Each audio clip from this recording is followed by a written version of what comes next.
चलिए, अब basic revision के बाद हमारे पास में जो सिचुएशन चेंज होती है वो होती है स्टेटमेंट्स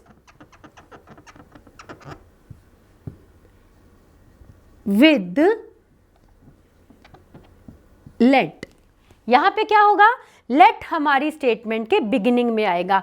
अब लेट कितने काम कर सकता है, उतने ही काम करेगा जितनी मैंने लाइंस लगाई हैं।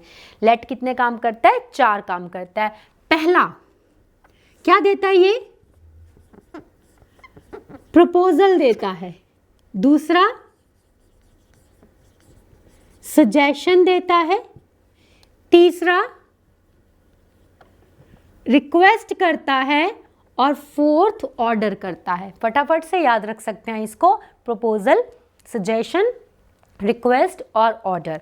और लेट के बारे में देखिए, यहाँ पे मैंने एक स्टार बनाया है। स्टार बनाने का मतलब ये है कि आपको ये इंपॉर्टेंट बात याद रखनी है, that is let is always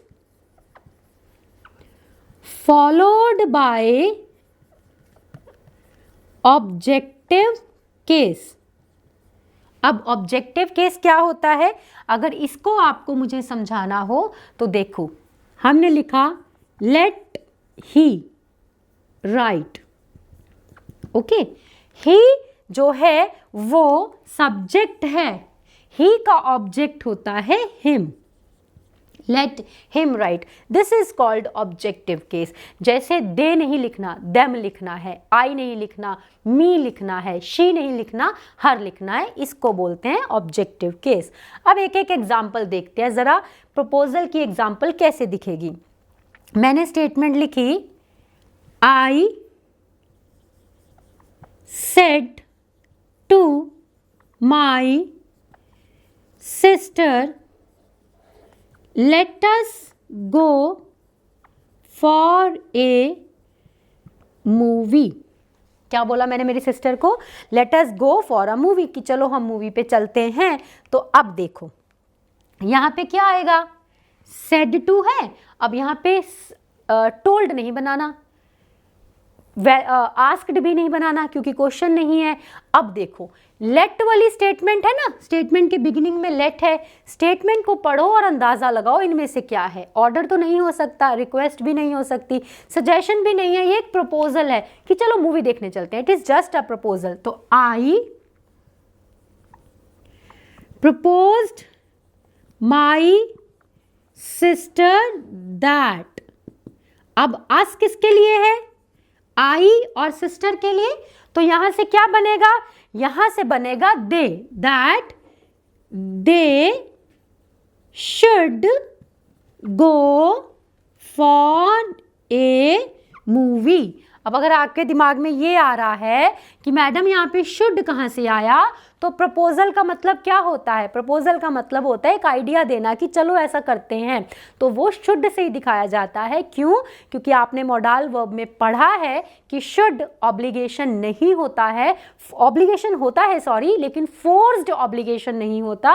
ये सिर्फ एक सजेशन देता है, एक विचार देता है, एक चाहिए की फीलिंग को दिखाता है। तो जैसे ही हमने let us go for a movie, proposal को चलो सजेशन में बदलते हैं।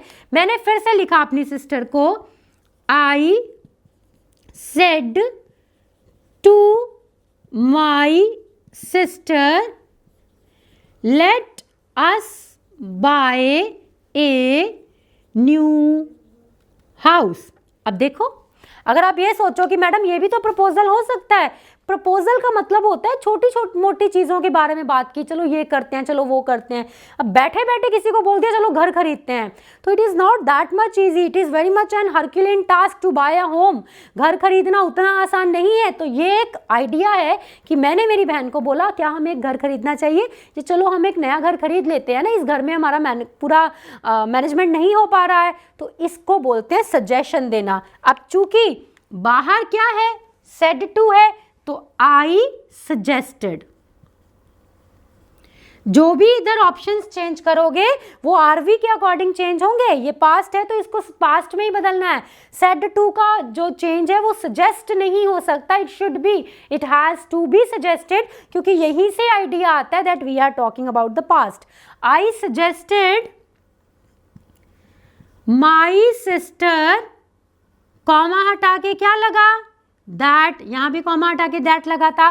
लेटस से क्या बनेगा, वी, और यहां क्या आएगा, should, we should buy a new house. देखो शुड इसलिए लग रहा है क्योंकि कहीं भी किसी तरीके से भी ये फोर्स नहीं है, ये प्रेशर नहीं डाल रही।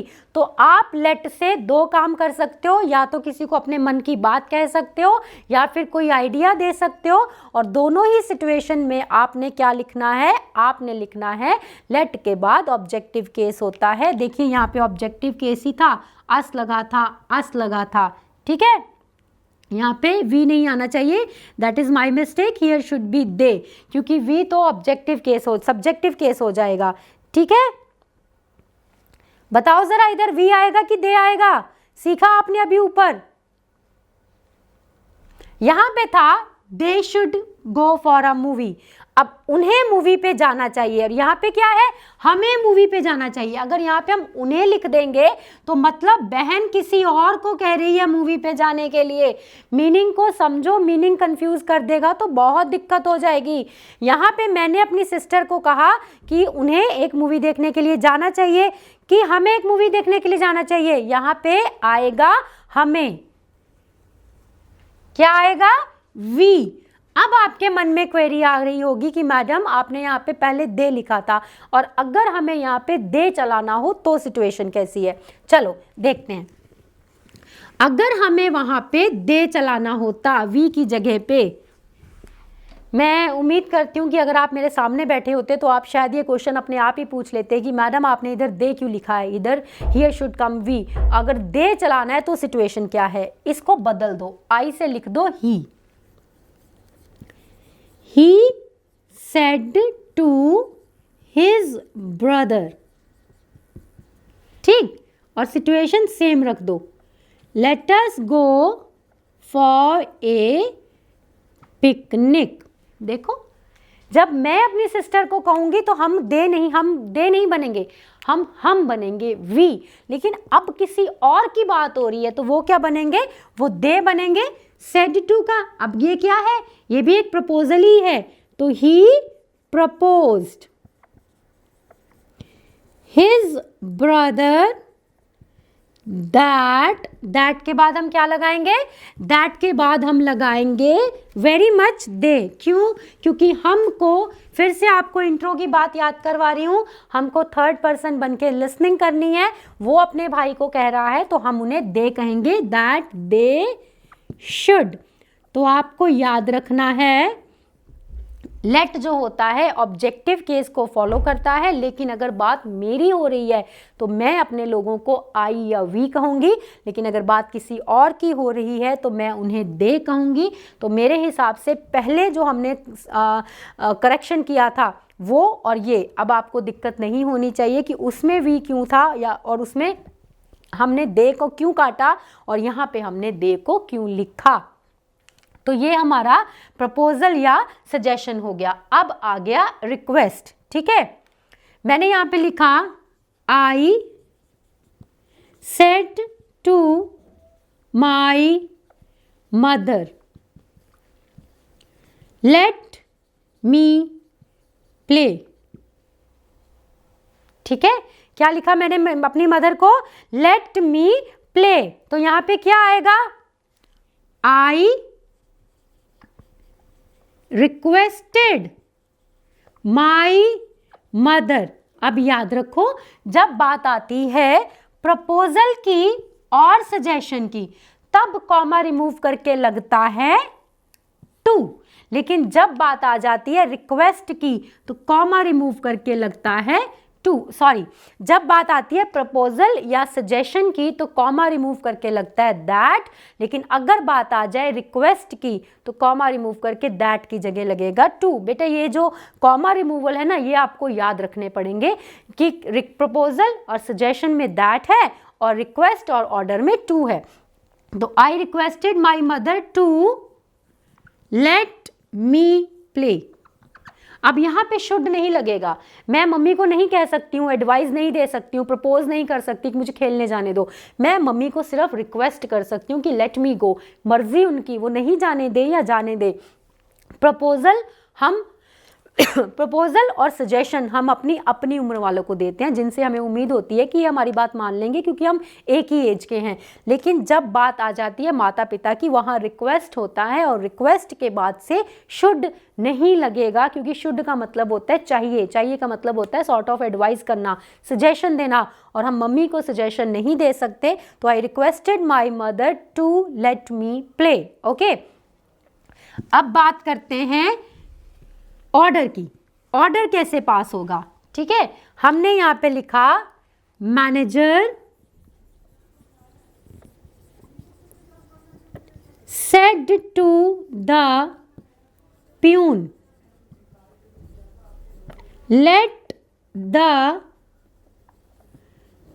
Customer in. अब देखो, मैनेजर से बात हो रही है प्यून की, तो बट ऑब्वियस ये ऑर्डर है, वाई वुड ही रिक्वेस्ट और वाई वुड ही सजेस्ट, वो उसको ऑर्डर ही करेगा। तो आपका सेड टू किस में बदलेगा? बट ऑब्वियस ऑर्डर्ड में। तो manager ordered peon, comma remove करके to let the customer in. तो आपको क्या याद रखना है? लेट 4 काम करता है, प्रपोजल, सजेशन, रिक्वेस्ट और ऑर्डर। अगर ये प्रपोजल या सजेशन देगा तो आप शुड का इंट्रोडक्शन देंगे अपनी स्टेटमेंट में जब आप डायरेक्ट से इनडायरेक्ट बनाएंगे, क्योंकि प्रपोजल और शुड का मतलब होता है ऐसा करना चाहिए, ऐसा कर लेते हैं। तो चाहिए वाली फीलिंग हम शुड से देते हैं, और शुड एक मॉडल है, आप मॉडल में पढ़ चुके हैं। तो प्रपोजल और सजेशन में कॉमा रिमूव करके आएगा शुड, लेकिन रिक्वेस्ट और ऑर्डर में कॉमा रिमूव करके आएगा टू, और जो लेट होता है वो ऑब्जेक्टिव केस होता है। इसके बाद कभी भी फर्स्ट पर्सन नहीं लगाना, इसके बाद हमेशा ऑब्जेक्ट्स लगाने हैं, और ऑब्जेक्ट्स मैंने आपको बताए हैं। शी का ऑब्जेक्ट होता है हर, आई का होता है मी या माई, ही का होता है हिम, दे का होता है देम, वी का होता है अस।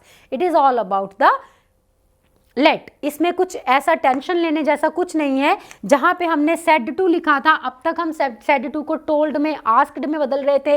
अब हमने क्या देखा? अब हमने अंदर वाली स्टेटमेंट के हिसाब से जज किया ये कौन सा एक्सप्रेशन है, और वही एक्सप्रेशन यहाँ पे लिख दिया। ऑर्डर है तो ऑर्डर्ड लिख दिया, रिक्वेस्ट है तो रिक्वेस्टेड लिख दिया, प्रपोजल है तो प्रपोज्ड लिख दिया, सजेशन है तो सजेस्टेड लिख दिया, और अंदर कोई पर्सन जैसे चेंज करने का हेडेक है ही नहीं है। लेट के बाद ऑब्जेक्टिव केस आना है, और ऑब्जेक्टिव केस हमारा ऑलरेडी मेंशन्ड होता है। चलिए लेट के बाद बात करते हैं इंपैरेटिव टेंसेस की।